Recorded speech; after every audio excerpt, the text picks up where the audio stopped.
साथीहरूलाई चाहिँ नमस्कार भन्न चाहन्छु।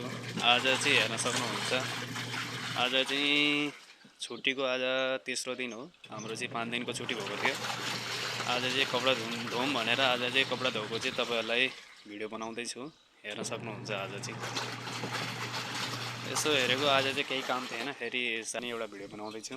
हेर्न सक्नुहुन्छ यो चाहिँ हाम्रो वासिङ मेसिन हो। त्यही भएर मैले चाहिँ सोचेँ कि तपाईँहरूको लागि भनेर नि एउटा भिडियो बनाऊँ भन्ने सोचेँ कि। यहाँ हेर्न सक्नुहुन्छ यो चाहिँ अब ड्र गरेको छु पानी। ड्र गरिसकेपछि चाहिँ तपाईँहरूको यहाँ हुन्छ कि पानीको पाइप चाहिँ पानी चाहिँ बाहिर यसरी जाँदै गर्छ क्या। यो आफै धोइरहन्छ कपडा चाहिँ अहिले हेर्न सक्नुहुन्छ। यहाँ चाहिँ वास टाइमर लेखाएको छ। यो चाहिँ टाइमिङको हिसाबले तपाईँहरूले बटन चाहिँ यस्तो गर्न सक्नुहुन्छ कि बटन यस्तो गर्न सक्नुहुन्छ। यहाँ चाहिँ अब नर्मल पनि लेखाएको छ, नर्मल पनि देख्न सक्नुहुन्छ। जेन्टल वास लेटर लेखाएको छ यहाँ चाहिँ तपाईँले हेर्न सक्नुहुन्छ। अनि वाटरको इनलेट यहाँ चाहिँ साइकल सिलेक्टर लेखाएको छ कि साइकल सिलेक्टर यहाँ हेर्न सक्नुहुन्छ। यहाँ चाहिँ तपाईँहरूले कुन कुनमा लगाएर मतलब वास रेन्जमा लगाउने हो कि ड्रेनमा गरेर पानी फाल्ने हो यहाँ देख्न सक्नुहुन्छ। यो चाहिँ तपाईँको चाहिँ कपडा सुकाउने कुरो चाहिँ यहाँ छ। स्क्रिन टाइममा लेखाएको छ, मिनेट पनि लेखाएको छ, तपाईँहरू देख्न सक्नुहुन्छ। अनि यहाँ अफ पनि लेखाएको छ है। यहाँ चाहिँ तपाईँले देख्नुहुन्छ यो चाहिँ कम्पनीको नाम होला, टेक्नो बेस्ट मोडल नम्बर लेखाएको छ। यो चाहिँ कम्पनीको नाम हो। यहाँ चाहिँ क्यापासिटी कतिसम्म तपाईँहरूले धुन सक्नुहुन्छ भनेर कि यो चाहिँ लगभग तपाईँहरूले 10 केजीसम्म यसमा चाहिँ कपडा धुन मजाले सक्नुहुन्छ। यहाँ चाहिँ 10 केजीभन्दा बढी चाहिँ कपडाहरू मजाले धुन सक्नुहुन्छ। यहाँ चाहिँ अहिले पानी लगाइदिएको छु, मजाले यसले धोइरहेको छ, हेर्न सक्नुहुन्छ तपाईँहरूले चाहिँ। पानी चाहिँ ठुलो हो होइन, माथिसम्म नि आ भएर अलिकति म पानीको चाहिँ मात्रा कम गरिदिन्छु क्या। पानी चाहिँ अलिक धेरै माथिसम्म आयो, त्यही भएर पानी चाहिँ कम गरिदिएको छु मैले।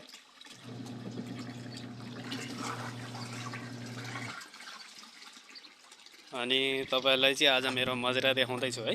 यहाँ हेर्न सक्नुहुन्छ यो चाहिँ पाइप हो। यो चाहिँ तरकारीबारी तपाईँहरूले चाहिँ हेर्न सक्नुहुन्छ। यहाँ अस्ति मैले पहिलो ब्लगमा नि तपाईँहरूलाई देखाएको थिएँ मेरो तरकारीबारीहरू हेर्न सक्नुहुन्छ।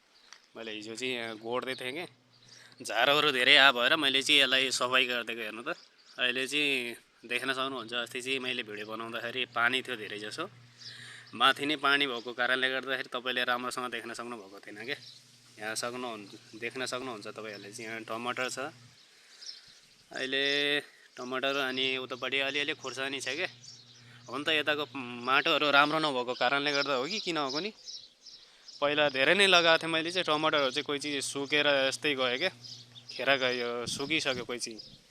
अनि जुन भएको छ यो चाहिँ आएको छ। यहाँ चाहिँ तपाईँले देख्न सक्नुहुन्छ खुर्सानीको बेर्ना पनि छ हल्का, यो 1-2 चाहिँ खुर्सानीको बेर्ना हो। उतापट्टि गएर चाहिँ तपाईँहरूले टमाटर पनि छ। यहाँ चाहिँ मैले लगाइदिएको, अहिलेसम्म उम्रेकै छैन है। यो चाहिँ हुन त सिजन नभएर हो कि कुनै उम्रेकै छैन। यहाँ हेर्न सक्नुहुन्छ तपाईँहरूले चाहिँ यो चाहिँ मैले धनियाँको बीज लगाइदिएको थिएँ कि, यहाँ चाहिँ धनियाँको बीज लगाइदिएको, खै उम्रिँदै उम्रेन। हुन त सायद अझै टाइम लाग्ने भएर हो कि। अनि यहाँ हेर्न सक्नुहुन्छ त्यसपछि चाहिँ तपाईँहरूले यो लेउकाको घारी हो क्या। लेउका हो नेपालमा चाहिँ अब लेउका सितिमिति मान्छेले खाँदैनन् क्या अरे, धेरै मन पराउँदैन। यहाँ चाहिँ साउदीमा धेरै जस्तै चाहिँ यो लेउका हुँदो रहेछ कि यहाँ चाहिँ। अब यतातिर त तपाईँलाई थाहै छ लेउकालाई लेउकी भन्ने चलन छ होइन, उनीहरूको हिन्दी शब्दमा चाहिँ अब त्यस्तो भन्छन्। यो चाहिँ मैले सबै यसलाई जग्गा बनाएर क्या, यसलाई पुरै माथि यस्तो सिस्टम बनाएर तपाईँहरू सबै यस्तो माथि चढाइदिएको छु। हेर्न सक्नुहुन्छ भएको छ मजाले हुन्छ। यहाँ चाहिँ अब यो फल्यो भने मजाले जति खाए पनि मिल्छ। यहाँ चाहिँ धेरै फल्दैछ अझै पनि।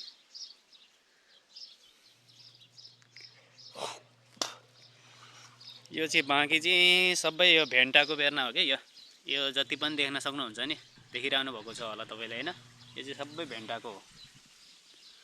यो चाहिँ भेन्टाको बेर्ना हो। मैले यो भित्र चाहिँ हाल्दै थिएँ कि लसुन पनि हाल्दै थिएँ।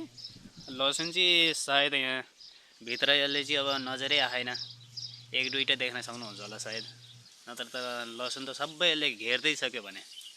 यहाँ यो चाहिँ प्याजको हेर्नु त, प्याजको कत्रै ठुलो भएर आइसक्यो त। एउटा मैले 2-3टा चाहिँ प्याज थियो, त्यो माथि उम्रेको जस्तो त्यो मार्केटबाट ल्याउँदाखेरि चाहिँ त्यो माथि टुसुरा आयो क्या। त्यही भएर मैले चाहिँ फेरि त्यही प्याजकोलाई चाहिँ रोपिदिएको। अहिले चाहिँ यत्रो बोट भइसक्यो यसको चाहिँ। लेउकाको घारी चाहिँ खुब ठुलो भएको छ, मजाले हुन्छ यहाँ चाहिँ। यो चाहिँ फेरि सेम हाम्रो चाहिँ गाउँ नै हो क्या, गाउँ। बरु हाम्रो गाउँहरू बरु ठुल्ठुला होलान्, अहिले सहर बन्न थालिसकेका छन् आफ्नो गाउँतिर चाहिँ। तर यो चाहिँ तपाईँले देख्न सक्नुहुन्छ सबै जङ्गलै जङ्गल छ हो यतातिर त। ठुल्ठुला रुखहरू पनि देख्न सक्नुहुन्छ तपाईँहरूले त। अब खाली के बस्ने भने भएर म चाहिँ साउदीमा तपाईँको भन्नुपर्दाखेरि मेरो चाहिँ 5 वर्ष 5-6 महिना लागिसक्यो कि। 5 वर्ष 5-6 महिना लाग्यो। मैले चाहिँ यही ठाउँमा चाहिँ लगभग 3.5 वर्ष जति चाहिँ मैले यहाँ काम गरेँ होला क्या। योभन्दा पहिला चाहिँ मैले जुबेलमा काम गर्ने गर्थेँ, त्यसमा चाहिँ लगभग 2 वर्ष जति मैले काम गरेँ। त्यसपछि चाहिँ म त्यो ठाउँबाट चाहिँ यता आइयो। यता आएपछि चाहिँ ठ्याक्राकै यतै बसियो क्या।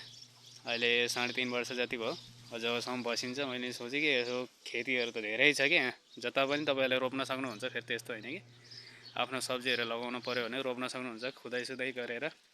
मोलसोल पनि पाइन्छ त्यस्तो। बाख्राको मोलहरू पनि जस्तै परेवाको गुहरू, त्यस्तो मोलहरू सबैहरू तपाईँहरूले पाउन सक्नुहुन्छ, पाइन्छ यतातिर। काम गऱ्यो भने आफूलाई हर चिज हुन्छ नै। खेतीसेती गऱ्यो भने खुर्सानीहरू, सब्जीहरू सबै कुरा लगाउन सक्नुहुन्छ तपाईँहरूले चाहिँ। यो चाहिँ मैले सबै चाहिँ झाँक्रा क्या, यस्तो उभ्याएर यो पाइपहरू हालेर सबै यसरी उभ्याएर यहाँ माथिसम्म चाहिँ यो दाउराहरू तेर्साएर मजाले यसलाई चाहिँ माथि चढाइदिन पायो भने भोलिको दिनमा मजाले आउँछ। यो चाहिँ खाना पुग्छ। किन फेरि बाहिर सब्जीतिरै मार्केटतिर मात्रै कति जाने भन्ने भएर आफूले फेरि लगाएको पनि तपाईँहरूलाई थाहै छ फेरि धेरै राम्रो हुन्छ नि। खानाको लागि पनि मार्केटको जस्तो रहेन, आफ्नो लागि चाहिँ फेरि त्यही ठिक हुन्छ क्या। त्यसैले मैले चाहिँ फेरि मैले सोचेँ कि अब के बसिरहने, काम भयो बेलामा काम गरिहालिन्छ, नभए बेलामा चाहिँ यही यसो खेतीसेती गरिने भनेर फेरि मैले नि यो लगाइदिएको। तपाईँहरूले देख्न सक्नुहुन्छ यहाँ चाहिँ मजाले झिक्रो गाडेर माथि माथिसम्म लगाइदिएको छु मैले चाहिँ। अब चाहिँ यो मेरो चाहिँ पाइप हेर्न सक्नुहुन्छ, यति लामो पाइप छ है। पानीको कुनै टेन्सन छैन। फेरि पानी जति मर्जी तपाईँले चलाउन सक्नुहुन्छ, पानी त जति मर्जी तपाईँले चलाउनै सक्नुहुन्छ कि यहाँ। त्यस्तो पानी फेरि सकिएला टेन्सन होला भन्ने छैन क्या। सबै यो पानीको बिलहरू चाहिँ कम्पनीले नि तिर्छ है। यहाँ फेरि त्यति साह्रो पैसा पनि पर्दैन। अहिले चाहिँ लगभग यो कपडा चाहिँ घुलाएर यसले सकिसक्यो क्या। यो चाहिँ मेसिन हो, हेर्न सक्नुहुन्छ। यसमा चाहिँ 10 केजी जतिको चाहिँ आरामले मजाले कपडा धुन सकिन्छ। हुन त अहिले त नेपालमा पनि अहिले धेरै जसो मेसिनहरू आइसकेको छ कपडा धुनको लागि।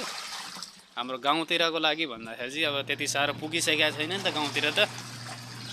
सिटीतिर त लगभग भइसक्यो पनि होला। सिटीतिर चाहिँ अब तपाईँहरूलाई धेरै जसो देख्न सक्नुहुन्छ। अझै पनि नेपालमा त्यत्रो भइसकेको छैन कि हर घरमा मेसिन चाहिँ लगेको छैनन्। अब भोलिका दिनहरूमा चाहिँ केही सालपछि चाहिँ हुनसक्छ नेपालमा पनि त्यस्तो सबै घरमा हुनसक्छ। अब मान्छेलाई हातले धोइरहनु परेन। यो मेसिन घुमाइदिने बित्तिकै अहिले चाहिँ यसरी घुमेर जाँदाखेरि चाहिँ यहाँ चाहिँ अफ हुन्छ क्या। फेरि मैले चाहिँ यसलाई ब्याक गरिदिएको छु कि मजाले एकचोटि आरामले धोस् भनेर। यहाँ चाहिँ 15मा लाग्यो यसलाई चाहिँ। 15बाट हुँदै हुँदै 12 यसो तल झर्छ कि। यसको टाइमिङै उल्टो छ क्या, तल कम हुँदै जान्छ।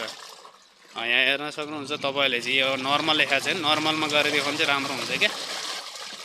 त्यसपछि ड्रेन गरेको छ नि त। ड्रेन भन्नुभएको मतलब अब यो पानी फाल्नका लागि चाहिँ ड्रेन गरेको छु यहाँ। अनि यहाँ हेर्न सक्नुहुन्छ स्पेन टाइमर पनि लेखाएको छ क्या तपाईँको। यो चाहिँ मजाले कपडा सुकाउने ठाउँ। यसभित्र हाल्दैछ कपडा मजाले सुकाउँछ। हेर्न सक्नुहुन्छ। मैले चाहिँ फेरि पाइप यो माथि चेप्दिएको कि धेरै माथि राखिदिएको, खसाइ गरे भएर यही ढक्कलले मैले चेप्दिएको क्या। ढक्कलले चेपेपछि चाहिँ फेरि झर्दैन। त्यही भएर तपाईँले चाहिँ यहाँ 10 केजीसम्मको मजाले धोएर मजाले सुकाउन सक्नुहुन्छ है। मेरो चाहिँ तपाईँहरूलाई भन्नुपर्दाखेरि है, भिडियोको क्वालिटीहरू राम्रो नहुन नि सक्छ। किन भन्दाखेरि भर्खर बनाएको हो मैले नि। आफ्नो मोबाइलले अब जतिसम्मको बन्छ त्यति नै मैले आफ्नो हिसाबले नै युट्युबमा भिडियोहरू हाल्दैछु। तपाईहरुले पनि like share comment and subscribe चाहिँ गरिदिनु होला के। तपाईहरुले नि आजको दिनमा लाइक कमेन्ट सब्स्क्राइब गरिदिनु भयो भने भोलिको दिनमा हिम्मत रहन्छ नि त मेरो नि भिडियो बनाउने खाले। भिडियोमा तपाईहरुले लाइक पनि गर्नु भएन, कमेन्ट पनि गर्नु भएन, शेयर पनि गर्नु भएन, सब्स्क्राइब पनि गर्नु भएन भने फेरि मान्छेको अलिकति फेरि हिम्मत रहँदैन क्या। त्यसैले चाहिँ म चाहन्छु कि तपाईहरुले नि मलाई अगाडिसम्म बढाउनु हुन्छ भन्ने मेरो चाहिँ पूर्ण विश्वास छ क्या तपाईप्रति चाहिँ। भोलिको दिनहरुमा नि मैले तपाईहरुलाई यस्तै यस्तै भिडियोहरु तपाईहरुको माझमा ल्याउने नै छु। त्यसैले चाहिँ मलाई हौसला बढाउनको लागिहरु चाहिँ तपाईहरुको सहयोग चाहिने भयो क्या। त्यसैले चाहिँ तपाईहरुले पनि सहयोग गर्नुहुन्छ भन्ने चाहिँ मेरो पूर्ण विश्वास लागेको छ। यस्तै भिडियोहरु कहिले कपडा धोको भिडियोहरु, कहिले खाना पकाएको भिडियोहरु, हर चीजको भिडियोहरु तपाईहरुको माझमा ल्याउने काम गर्छु के मैले चाहिँ। अब हाम्रो चाहिँ अब ड्युटी भएपछि चाहिँ अब धेरै भिडियोहरु बनाउन पाइदैन नि, तपाईहरुलाई पनि थाहा छ। तर पनि म कोसिस गर्ने छु कि तपाईहरुको लागि भनेर चाहिँ भिडियो ल्याउने नै छु के मैले। जस्तो हुन्छ त्यस्तै भिडियो चाहिँ ल्याउने छु। कहिले खानासाना बनाएको, कहिले तपाईहरुलाई गाडीमा कुनै पनि सिनहरु देखाएको त्यस्तो भिडियोहरु चाहिँ म तपाईहरुको माझमा ल्याउने छु। त्यसैले चाहिँ तपाईहरुले पनि मलाई चाहिँ हिम्मत दिनु होला भन्ने चाहिँ मेरो चाहिँ आशा पूर्ण तपाईहरुसँग विश्वास छ है। हेर सक्नुहुन्छ अहिले चाहिँ लगभग पानी चाहिँ धोइसक्यो हैन, कपडा धोइसक्यो। अहिले म पानीलाई चाहिँ बन्द गरिदिन्छु है। पानी चाहिँ अब धेरै खेर गइसक्यो, तपाईहरुले देख्न पनि सक्नुहुन्छ। यहाँ पानी चाहिँ यहाँबाट बगेर न धेरै गइसक्यो। अब यसलाई मेसिनलाई नि मैले चाहिँ यसलाई अफ गर्दै अब यति भएपछि अफको बटनमा गरिदिन्छु। बस मेसिन चाहिँ बन्द भयो। अब मेसिन बन्द भइसकेपछि तपाईहरुले चाहिँ मैले ड्रेन त पहिल्यै गरिसकेको छु, तपाईहरुले देख्नै सक्नुहुन्छ। ड्रेन गरेर नि तपाईहरुको पानी तलतिर गइरहेको छ हैन। अनि त्यसपछि चाहिँ म अब यो पाइप छ, यो कपडा धोइसकेपछि पाइपमा लगाएर उतो खेतीतिर चाहिँ मजाले हालिदिन्छु। यो झुप्रो बनाएर राखेको छ क्या, मजाले त्यो झुप्रो भित्र चाहिँ माथि चढ्दै छ अझै पनि। यो लेउका फेरि मजाले यहाँ फेरि धेरै फल्छ क्या, लेउका चाहिँ मजाले फल्छ यहाँ माथितिर चाहिँ चढाइदिनु पर्ने भयो। यसै मैले झिग्रोहरु सबै गाडेर राखेको छु, त्यो चाहिँ टेन्सन भएन। यसमा नि पहिला त धेरै नै ल्याएर रोपे हो के अरे, कोही राम्रैसँग भइरहेछ, कोही चाहिँ अब आफै सुकेर गएको नि किन हो नि। मैले यहाँ चाहिँ अस्ति उतापट्टि चाहिँ यस्तो मोल पा भएर चाहिँ मैले त्यो बाख्राको मोल ल्याएर हालिदिएको धेरै नै लाग्छ, धेरै नै भयो जस्तो लाग्यो। त्यही भएर कोहीमा चाहिँ धेरै लाग्यो भएर मर्यो कि के भयो कुनि। अनि यसमा नि मैले चाहिँ धनिया छर्दिया हो, लगभग भयो यसलाई चाहिँ 9-10 दिन भइसक्यो। खै अझै पनि यो उम्रेको चाहिँ छैन, हुन त सायद टाइम पनि लाग्छ होला है। के हो तपाईहरु नि यसो कमेन्ट बक्समा भनिदिनु होला। तपाईहरुले पनि के गर्नुभएको छ तपाईहरुको नि बारेमा, आफ्नो बारेमा प्रतिक्रिया दिन सक्नुहुन्छ। कमेन्ट बक्समा दिनु। तपाईहरुले नि युट्युब च्यानलहरु खोल्नु भएको छ भने भन्नु होला, मलाई नि लिंक पठाइदिनु होला, म नि सब्स्क्राइब गरिदिन्छु। अब हामी सबैजना मिलेर त अनि एकअर्काको सहयोग गर्यो भनेको अगाडि बढ्छ त नि। त्यसैले म नि तपाईहरुले हेल्प गर्नुहुन्छ होला भन्ने मेरो चाहिँ पूर्ण विश्वास छ। आजको लागि चाहिँ तपाईहरुको लागि यति नै। हस् त नमस्कार गाइज। भोलिको दिनमा यस्तै भिडियोहरु ल्याउँदै गरौँला। हस् त नमस्कार। खास गरी मैले हिजो चाहिँ त्यो माछा मार्न जाँदाखेरि लगाएको के कपडा, फेरि यो चाहिँ मैले सेतो खाले प्यान्ट लगाएको थिएँ अनि त्यो रातो खाले टी-सर्ट लगाए भएर चाहिँ असाध्यै फोहोर भयो के। त्यसमा चाहिँ सबै कालो माटो, सबै लेदो ला भएर चाहिँ मैले फेरि हिजो नै आउने बित्तिकै मैले हिजै हाल्दै छोडिदिएको। रातभरि भिजेर यत्तिकै बसिएको छ यो कपडा चाहिँ। म सोचेँ कि भिजिरहोस् भनेर यत्तिकै छोडिदिएको। यहाँ फेरि सबै किचड रहेछ के, सबै यस्तो दलदल भएको ठाउँ। माटो पनि त्यो च्यापच्यापे माटो हुँदैन, तपाईहरुले पनि आफ्नो ठाउँहरुमा देख्न सक्नुहुन्छ। कोही चेपेको छेउछेउमा हुन्छ नि धेरै जस्तो हो त्यस्तो खाले माटो के, सेम टु सेम त्यस्तै खाले माटो थियो, दलदल पुरै। यो सेतो कपडामा चाहिँ पुरै माथिसम्म लागेको थियो। अनि मैले चाहिँ सोचेँ कि हिजो नै आएर हालिदिएको मैले, अनि रातभरि भिजाएँ। अनि बिहान चाहिँ फेरि छुट्टीको दिन थियो। अब हुन त मेरो चाहिँ छुट्टीको दिन भयो नि 6 बजे नै आँखा खोल्ने बानी छ क्या, 6 बजे नै उठ्ने बानी छु म चाहिँ, त्यस्तो बानी छ। फेरि एकछिन सुते जस्तो गरेर मोबाइल चलाएँ मैले नि। मोबाइल चलाउँदै गर्दाखेरि पछि फेरि 1-2 घन्टा पछि उठेपछि चाहिँ कपडा फेरि हिजो मेसिनमा हालेर राखेको थिएँ, आज सुकाउनु पर्यो भनेर चाहिँ फेरि त्यसपछि अहिले आएर चाहिँ हेरेको, फेरि 1-2 चोटि राउन्ड यहाँ पानी लगाएर चाहिँ फेरि सकियो। अब कपडा पनि सफाइ भइसकेछ। हिजो त पुरै कालो थियो क्या, यसमा त सबै लागेर कालै भयो थियो। अहिले चाहिँ राम्रोसँग क्लिन भएको छ। अब यसलाई चाहिँ मजाले सुकाइन्छ। तपाईँहरूको लागि चाहिँ म यस्तै भिडियोहरू ल्याउँदै गरौँला। तपाईँहरूले पनि माया दिनुहुन्छ भन्ने चाहिँ मलाई पूर्ण विश्वास छ। अगाडि बढाउनुहुन्छ भन्ने चाहिँ मलाई तपाईँहरूको चाहिँ विश्वास लागिरहेको छ। आजको दिनलाई चाहिँ यति नै। हस् त, नमस्कार गाइज।